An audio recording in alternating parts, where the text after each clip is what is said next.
మీ అభిరుచికి తగ్గ సరికొత్త డిజైన్స్ తో వస్తుంది మర్రి గోల్డెన్ డైమండ్స్.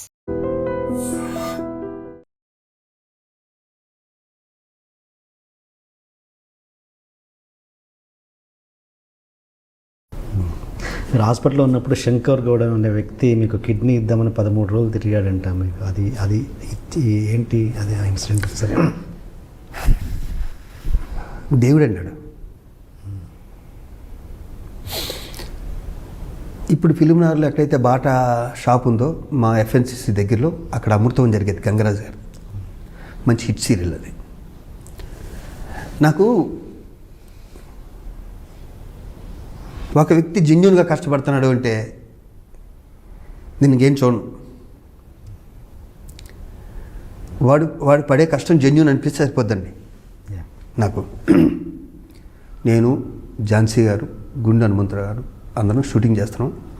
దాని గేట్ ఉండేది. గేట్కి ఇలా ఉంటుంది చూసారా, ఇలా ఉంటుంది చూసారా, అట్లోంచి 2 కళ్ళు ఇలా చూస్తున్నాను నన్ను. అప్పటికి నేను పాపులర్. ఇటు సినిమాలో చాలా పెద్ద పెద్ద క్యారెక్టర్లు అన్నీ వేసాను. అమృతం కూడా మంచి హిట్. చూస్తుంటే ఇలా అంటున్నాడు ఒక వ్యక్తి. ఇంత రద్దీగా ఉండేది, ఖాళీగా ఉండేది ఆ ప్లేస్. ఫిల్మ్ చౌరస్తా ఆ సెంటర్ అమృతం జరిగే టైంలో అంటున్నాడు. వీళ్ళు పక్క ప్యాన్ చేస్తే పక్కన చిన్న కుర్రాడు ఉన్నాడు. ఒక చిన్న కుర్రాడు. సర్లే, తర్వాత షార్ట్ అయిపోయాక ఊరికి లోపల రమ్మన్నా. ఏంటి అని మా అబ్బాయి అండి గుండెకి ఆపరేషన్ అని చెప్పి అపోలో హాస్పిటల్ తీసుకొచ్చాం. ఓకే సార్ 35,000 అవుతుందన్నాడండి, ఊరు వెళ్ళిపోతున్నాం అన్నాడు. ఈ పిల్లాడు నాన్న అక్కడ అమృతం చూశాడు. బాబు అమృతం చిన్నపిల్లలకి బాగా ఇష్టమైన సీరియల్ అప్పట్లో. నాన్న అని ఇప్పుడు ఈ సెలవులు ఏం లేవు కదా, ఈ ఆటోగ్రాఫ్లు దాని గురించి అడుగుతుంటే ఇచ్చాను. మరి ఊరు వెళ్తే దొరుకుతాయి నీకన్నా చాలా క్యాజువల్గా. ఇటు ఝాన్సీ గారు ఉన్నారు, హనుమంతరావు ఉన్నాడు. లేదన్నా. మరి లేకపోతే ఎలాగైనాను, అది అర్థం కావట్లేదు అన్నాడు. నిజంగా ఆపరేషనా అన్న? నిజం సార్ అన్నాడు.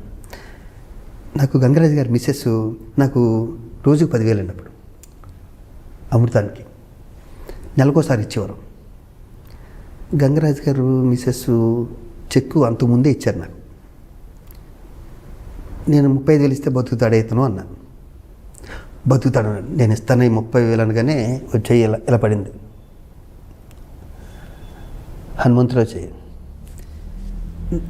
ఇంక నేను చెప్పాను, నాకు ఒక బ్రెయిన్లో ఒకటి వచ్చిందంటే ఇంకెవరి మాట అయినా 30,000 ఇచ్చేసానండి.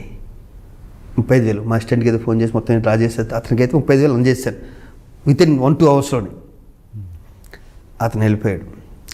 నా తోటినట్లు చిన్న క్లాస్ స్పీకర్, బుద్ధి లేదు నీకు అదేని మరి నాకు జెన్యూన్ అనిపించాడు అబ్బాయికి, నీ బొంద జెన్యూన్ అనిపించాడు అన్నారు.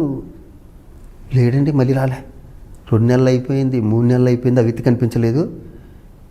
35,000 నాకు చాలా ఎక్కువ. అప్పుడు నేను ఒక అపార్ట్మెంట్లు కొనుక్కున్నాను అంతే. ఇంకా దానికి ఇన్స్టాల్మెంట్లు కట్టాలి ఉంటాయిగా. ఒక ఫైన్ మార్నింగ్ వచ్చాడు అతను, ఊళ్ళో 3 తీసుకుని. గౌడు వచ్చి కాలదన్నం పెట్టాడు, కాలించుకున్నాడు. కరీంనగర్ దగ్గర అక్కడ వాళ్ళ ఊరు. సార్ మా ఊరు రావాలి, మా ఊర్లో జాతర ఉంది, మీరు వస్తారని చెప్పేసాను అన్నాడు. బాబు ఎలా ఉన్నాడు? బాబు బాగున్నాడు సార్, బాబు ఊర్లో ఉన్నాడు, మిమ్మల్ని కూడా చూస్తానంటున్నాడు.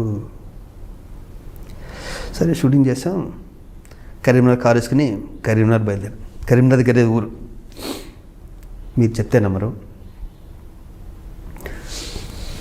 ఆ రోజు నేను పొందిన ఆనందం నా లైఫ్లో పొందలే. అదే అనుభూతున్నాను. చిన్న గుడిసె ఆ శంకర్ గౌడ్ది. లోపలికి వెళ్తే నాతో వాళ్ళ అబ్బాయి ఫోటో తీయించుకున్నాడు. దేవుడి గుడిలో నా ఫోటో. వాళ్ళ అబ్బాయిని కట్ చేశాడు, నాకు మాత్రం పెట్టాడు. కళ్ళు ఓపెన్ చేశాడు. మొత్తం ఊరంతా ఆడ డప్పులు మూతలో ఉంది. కళ్ళు గుండా ఓపెన్ చేశాడు. తాగా. ఎవడొచ్చి పరిచయం చేస్తే నా పేరు చెప్పి పరిచయం చేశాడు. నా దేవుడు అంటున్నాడు. డాన్సులు చేసాము, వాళ్ళు గుళ్ళో జాతర, డాన్సులు చేసాము. మళ్ళీ వచ్చాము. మళ్ళీ ఏదో విసికి ఏదో తెప్పించాడు సాయంత్రం. మళ్ళీ తాగాం. ఆ బుడ్డాడు కొంచెం బుళ్ళో కూర్చున్నాడు. వాళ్ళందరూ ఊళ్ళంతా వచ్చారు. కొంచెం ఈవినింగ్ వచ్చి ఊరి చివరి వరకు సాగనిపారు. జస్ట్ 35,000.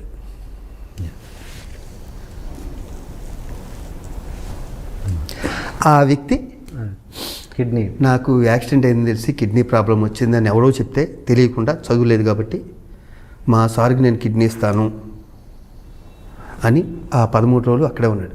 పిచ్చోడా నా కిడ్నీ బాగానే ఉందిరా, నాకు మెలుగు వచ్చాక 4 రోజుల తర్వాత అతను పిలిచి బెడ్ మీద ఉండగానే ఓకే కాలేజీకి నేర్చాడు. ఓకే అండి. ఇప్పుడు ఇక్కడ మీరు దేవుడు, తనని దేవుడు అని ఎలా అంటున్నారు? అది తెలంగాణ వాళ్ళు. ఓకే, ఇంకా మరి 3వ యాక్సిడెంట్? మా మదర్ ఫాదరు టీవీ ఎక్కారు, మా అబ్బాయి మమ్మల్ని చూసుకోవట్లేదు. ఎన్నిటికన్నా పెద్ద యాక్సిడెంట్ అది. కొంతమంది దుర్మార్గులు ఉంటారండి. ఇది ప్రతి తల్లిదండ్రులకి చెప్పేది ఇది. అంటే నేను చెప్పేంత గొప్పని కాకపోవచ్చు, కానీ మీ అబ్బాయి సినిమా ఆర్టిస్టు, మీ అబ్బాయికి మణికొండలో 100 కోట్ల స్థలం ఉంది, మీరేంటి ఇంకా పెంట్ హౌస్లో ఉంటారు, ఇలాంటి ఏంటండి. మా మదర్ ఫాదర్ లేకపోతే నేను ఈ స్థితికి వచ్చేవాడు కాదు. నేను లేకపోతే 20 ఏళ్ళ క్రితమే జాబ్ రిజైన్ చేసిన మా మదర్ ఫాదరు ఇంత కంఫర్ట్గా హైదరాబాద్లో ఉండేవారు కాదు. నేను తప్పితే మా మదర్ ఫాదర్ ఎవరన్నా పోషిస్తారండి? లేని వాళ్ళ కోసం ఇంత ఫైట్ చేసే నేను మా మదర్ ఫాదర్ని చూసుకోవడం కామన్ సెన్స్ నాకుండదు. ఆ క్షణంలో వాళ్ళకి ఏమైందంటే నిజమే, మా వాడు ఎక్కడో బంజారీస్లో ఉంటున్నాడు, మమ్మల్ని ఇక్కడ పెట్టేశాడు, పైన పెంట్ హౌస్లో పెట్టేశాడు. ఎవరో కాదండి, ఆ లేడీ చచ్చిపోయాడు, లేకపోతే చెప్పేవాడు, లేకపోతే చంపేసేవాడు నేను. మా మదర్ ఫాదర్ దగ్గర ఎక్కించినోడు తోటి ఆర్టిస్టే, నా ఆర్టిస్టే. వాడికి ఇదే, వాడి దరిద్రం అంటే వాడి జీవితం అంతా ఇలాగే అయిపోయింది, అలాగే వెళ్ళిపోయాడు అందరికన్నా ముందే. ఓకే, వాడి పేరు పలకడం కూడా నాకు అసహ్యం కాబట్టి పలకట్లే.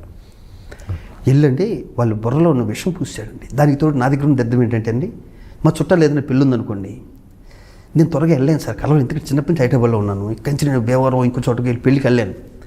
అలా అందరికీ కాదు, అలా కొంతమంది చుట్టాలకి నా మీద కోపం ఉంటుంది ఇండైరెక్ట్గా, వీడు రావట్లేదని. వాళ్ళు ఎక్కేసిన కూడా ఉంటారు. ఎవరు ఎక్కేసినా కూడా మా తల్లిదండ్రులు కన్నా తెలియాలి, వీడు ఒక్కడే కొడుకు, మనకి ఉన్న ఒక కూతురు పోయింది అన్న విషయం వాళ్ళకి, ఆ జ్ఞానం వాళ్ళకి ఆ క్షణంలో లేదు. ఇప్పుడు నేను శివాజీరాజుని కాబట్టి వాళ్ళు ఏ టీవీ వాళ్ళు వాళ్ళు వేసుకోరు కూడా వేసుకోరు కదా. నేను ఆ క్షణం నాకు మైండ్ బ్లాంక్ అయిపోయిందండి, నాకేం అర్థం కాలే. అంటే ఇదేంటి, అయ్యి బాబోయ్, ఇండస్ట్రీలో ఉన్న ఒక కామెడీ చేసే నా కొడుకు వెంటనే మా శ్రీకాంత్కి ఫోన్ చేసేసి, ఎవరి అడ్వాంటేజ్ అని వాడు. అంటే మనుషులు ఎలా ఉంటారంటేనండి, నాకు సపోర్ట్ చేయవలసింది పోయి నేనేంటో తెలిసి, నా క్యారెక్టర్ ఏంటో శివాజీరాజు ఏంటో తెలిసి వాళ్ళు కూడా మాస్కులు తీస్తారండి. తీసేసి ఒక పెద్ద హీరో అయితే నీతులు ఇచ్చేసాడు, నాకు నీతులు చెప్పేశాడు, కావాల్సిన నీతులు, తల్లిదండ్రులను ఎలా చూసుకోవాలి, ఇలా చూసుకోవాలి, ఎలా చూసుకోవాలని. నేనేం మాట్లాడదు. అలాగే ఒక కమెడియన్ ఏమో విశ్వరూపం సార్, నాకు ఆ క్షణంలో ఫోన్ చేసింది ఇద్దరే. నాకు ఆ క్షణంలో నాకు ఫోన్ చేసింది, అన్న నువ్వు ఇలాంటి వాడు కాదే, నువ్వు బంగారాన్ని, నాకు తెలుసు. పోస్తాను Krishnamurali phone, next Venumadhav phone, మిగతా వాళ్ళు ఎవరు నాకు ఫోన్ చేయలేదు. ఆ క్షణంలో నేను బాధల్లో వాళ్ళు ఫోన్ చేయకపోవడం కూడా కరెక్టే. నాకు వీళ్ళిద్దరే ఫోన్ చేశారండి. శ్రీకాంత్ ఇంటికి వచ్చాడు ఆ నైట్. ఏంటి జరిగింది, ఫ్రెండ్స్ అందరూ వచ్చి, లేదురా ఏం జరిగిందో చెప్పే స్థితిలో కూడా నేను లేను, వెనకాల ఎవరో ఉన్నారు, నాకు 5 నిమిషాలు అది పట్టుకోవటం, వాళ్ళ నుంచి హైదరాబాద్లో. తర్వాత మెల్లిగా దాని తర్వాత 1 మంత్కే మా మదర్ ఫాదరు, మా అబ్బాయి లేకపోతే మెల్లేవు, చిన్న పొరపాటు. నాకు నిజంగా 100 కోట్లు ఉంటే నేను టీవీ సీరియల్లో ఎందుకు యాక్ట్ చేస్తాను, టీవీ సీరియల్ ఎందుకు చేస్తానంటే ఏంటంటే, సినిమా ఆర్టిస్టులు అనగానే కోట్లు తీసేసుకుంటాను, స్క్రీన్ మీద పొద్దున్న వేస్తే పేపర్లో కనిపిస్తాం కదా, భ్రమ ఉంటుంది తప్పితే 100 కోట్లు ₹1 కోటి సంపాదించాలంటే ఈ ఫీల్డ్లో ఎంత కష్టం చెప్పండి. ఒక క్యారెక్టర్ ఆర్టిస్ట్ ఒక ఫ్లాట్ కొనాలన్నా, ఒక కార్, నాకు ఎస్వి కృష్ణారెడ్డి గారి దయ, ఆయన సంతకం పెట్టాడు. కానీ ఫస్ట్ 13 ఏళ్ళు 14 ఏళ్ళ వరకు నేను స్కూటర్లో తిరిగామని.